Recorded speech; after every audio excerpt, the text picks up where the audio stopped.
Still waiting for your coronavirus shot? Let's just say the country's vaccine pipeline has been suffering a few clogs. Yes, we're all frustrated. And that includes Desi Kotis, Chief Pharmacy Executive at UC San Francisco Health.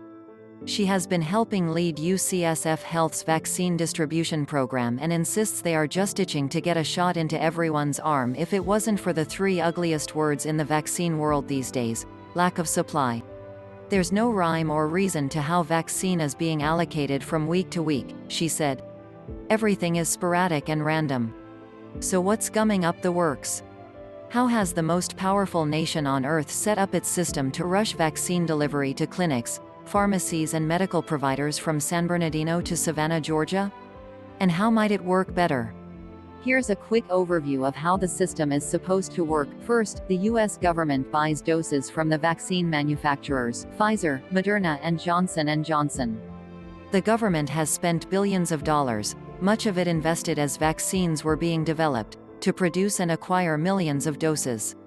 Then it allocates vaccine using a system that relies on census data. A lot of the vaccine goes to states, like California. Some of it goes to big national vaccine providers like CVS and Walgreens, some of it goes to the VA to vaccinate veterans, and some of it goes to what are known as federally qualified health clinics across the country. The vaccine isn't physically moving at this point, though. Everything is still happening online.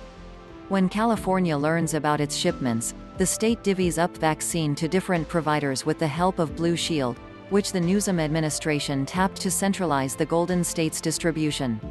Some counties, like Los Angeles and Santa Clara, worked out agreements to help call the shots on where vaccine should go within their borders. But the state, again with Blue Shield's help, still decides how much vaccine should go to major health providers such as Kaiser, Sutter, Dignity and the UC system hospitals. Complicating all of this in California is the state's effort to initially send more vaccine to vulnerable populations, mostly in the Central Valley and Southern California, than wealthier, healthier areas where the virus has been less deadly. Another twist? Early on, vaccine allocation depended in part on where eligible populations lived, those 65 and older, those with certain jobs, like nursing, for instance. Now, with vaccine eligibility set to open on April 15 to everyone 16 and older, the state is pivoting to provide vaccine where the most people live. When it's time to finally ship the vaccine, Pfizer handles its own distribution while Moderna and Johnson Johnson rely on McKesson, a major pharmaceutical service company with a long history of distributing everything from prescription drugs to flu vaccines.